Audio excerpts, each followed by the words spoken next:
For the uninitiated who haven't heard of this game, Spark the Electric Jester is essentially a Sonic-like, which makes sense because Lake for Pod, the developer behind the series prior to creating Spark, was known as a Sonic fangame creator, creating such hits as Sonic Before the Sequel, After the Sequel, and Sonic Chrono Adventure, which is apparently a Metroidvania? Yeah, I never played these, because the day I stop playing Sonic ROM hacks and fangames will be the day I give it up trying in life. When I first bought Spark the Electric Jester at my friend Radcar Flareshine's recommendation, I initially had a good time with it. Keyword here being had, but with repeat playthroughs, the cracks in the walls became all the more apparent as my feelings towards the game began to sour. The turning point for me regarding this game came in the form of a race of it I did a free other unfortunate folks for a channel called Games Raced Awfully. I went into wanting to host a race this game because I generally thought it was an underrated gem at the time, but after an unexpected 40 minutes of technical issues where my self-inflaming rock experienced a frustrating bug, where deleting the save file can sometimes lead to the game just loading up to a black screen, it spoiled the mood for everyone. Spark the Electric Jester was created on the Click Team Fusion 2.5 engine, but prior to that, Farpar began developing it in Multimedia Fusion 2, where he had created his fan games prior. And I think this transition from one engine to another mid-development likely led to some technical issues. The game is bugged to all buggery, the most commonly known one being that if you pause the game, it has a likely chance to crash the game. Now, this is already a pretty bad thing for your game to do, but the fact that pausing it lets you see the moveset, whatever the 12 or 13 different power-ups this game has you currently have equipped, it makes it even worse. Couple this with another bug in question. Typically when you die and respawn or close the game and reopen it, the game usually remembers what power-ups you had equipped and what power-up you had in reserve.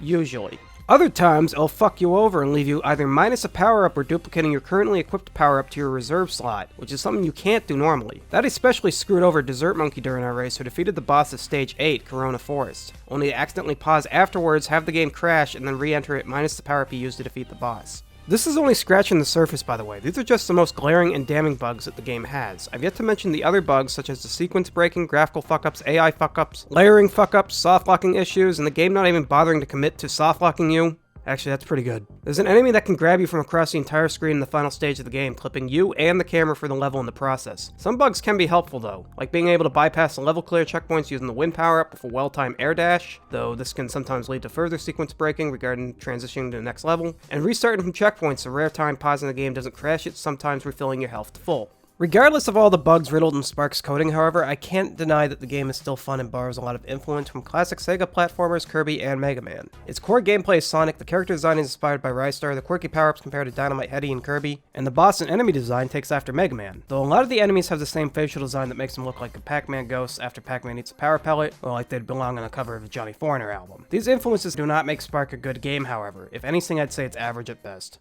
Nothing in Spark is really memorable as the levels tend to blur together at times, and can be broken down by grasslands, mountain, ocean, sewer, city?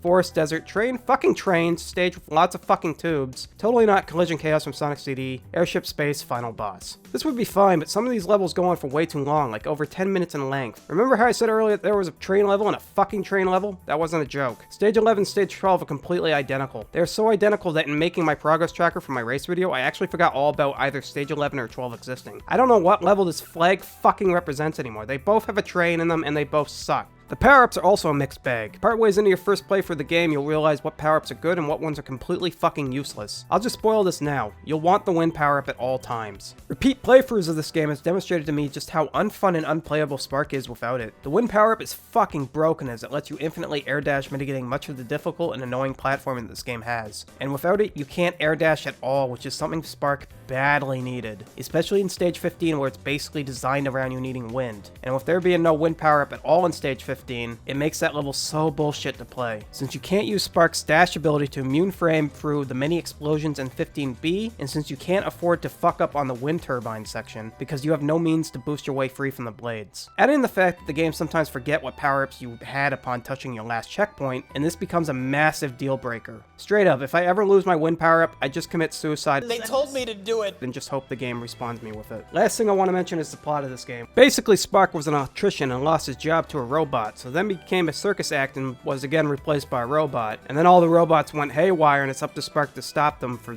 some reason. Also, there's a fake Spark that I swear to fucking Christ, Spark actually calls a fucking faker and then proceeds to name him Fark. Also, there's some bollocks about a resistance around the end of the game, and this fucking writing is just so fucking cringe at times. What's interesting is the driving force behind Spark being that he wants his job as an electrician back, but he also manufactured a jester hat that can take on various forms and elements, somehow. fucking... So right there is just a massive plot hole. Like, Spark could have any job he wants. He could become a cook with his fire ability, a figure skater with his cool ability, a snowboarder or surfer with his board ability. Hell, if all else fails, he could probably just make a good living starting an OnlyFans account.